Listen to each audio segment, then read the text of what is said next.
In 1963, the side chapel of St. John the Baptist in the Archangel Cathedral of the Moscow Kremlin yielded several tombs of Russian czars,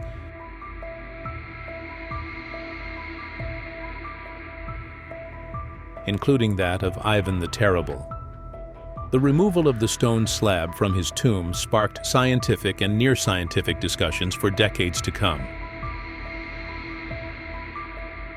The decision to open the graves was primarily made for restoration purposes.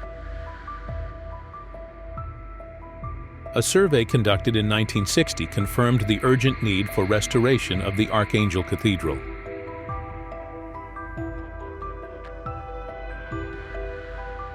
To investigate the cause of high humidity, the decision was made to lower the floor to its original level, which had been raised several times over the centuries. This process led to the discovery of Boris Godunov's tomb, the location of which was previously unknown. Further work is required to dismantle the masonry of the tombs of Tsar Ivan the Terrible and his sons, Ivan and Fyodor. Specialists aim to examine the preserved bone remains and fabrics used to make their clothes. Anthropologist Gerasimov, known for his famous portraits of historical figures, hopes to gain access to Ivan the Terrible's skull to recreate his appearance.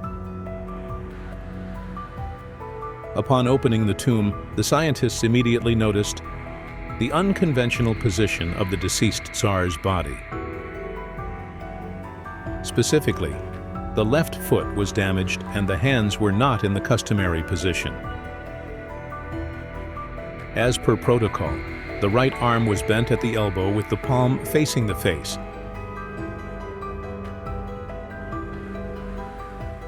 While the left arm was bent at the elbow with the hand resting on the lower part of the chest.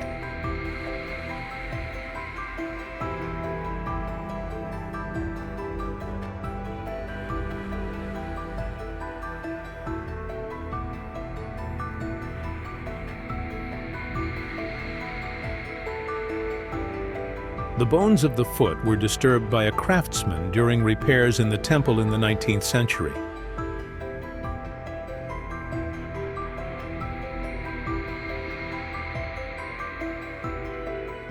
As a result, there is a break in the tomb that is heavily smoked at the edges.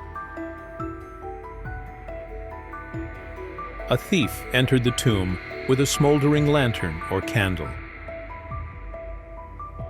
stumbled upon the bones, found nothing of value, and left.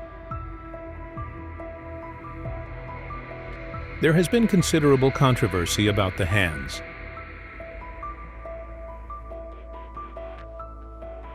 Some scholars believe that the unusual position of Tsar Ivan's hand in his tomb may have been the result of a burial rite adopted in the 16th century.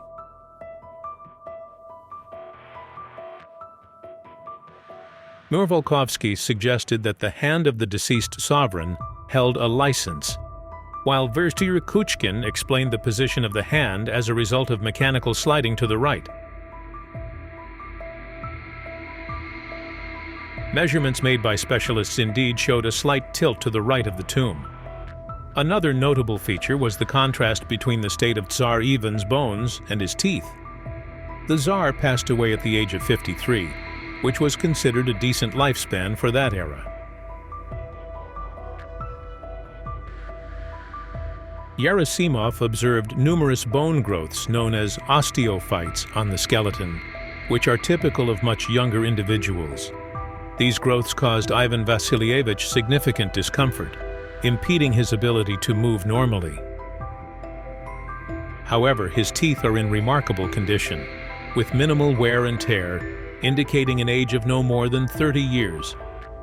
The reason for this peculiarity is that the king's milk teeth did not fall out until he was around 35, 40 years old. Although uncommon, dentists confirm that this can occur. In addition to these explanations, some supporters of the canonization of Ivan the Terrible believe that the sarcophagus has already been opened for pious purposes, rather than theft.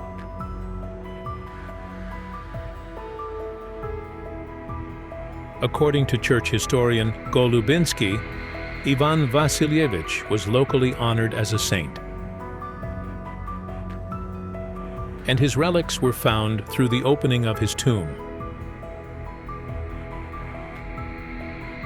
Supporters of the Terrible's canonization associate a change in the position of the late autocrat's hands with this event. Another theory, based on the idea that the Tsar is not the real one,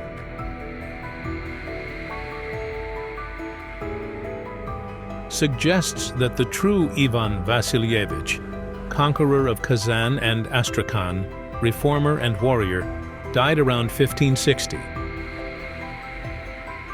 at the same time as his first wife Anastasia, who was poisoned.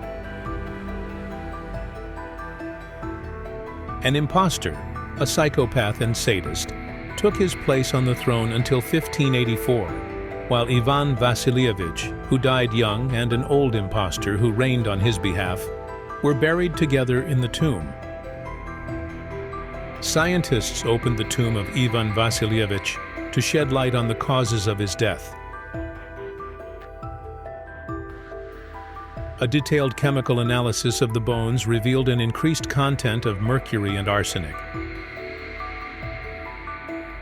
At first glance, this is consistent with the theory that emerged in the 17th century, that Ivan the Terrible was poisoned. However, modern researchers, including historian S. Golovkin, author of the article "Ivan the Terrible was Poisoned," believe that the claim that Ivan Vasilyevich was once given a dose of poison cannot be substantiated.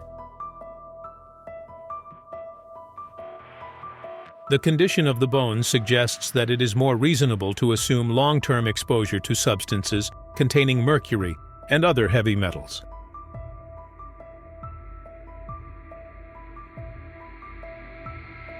Golovkin explains the strange phenomenon by stating that the Tsar was treated with mercury-containing compositions, as was customary at the time.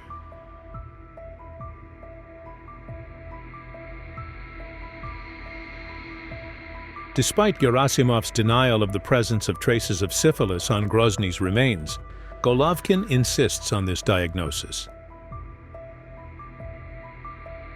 This diagnosis is consistent with the lifestyle of the sovereign, which was repeatedly described by contemporaries, as well as the osteophytes that arise due to progressive syphilis.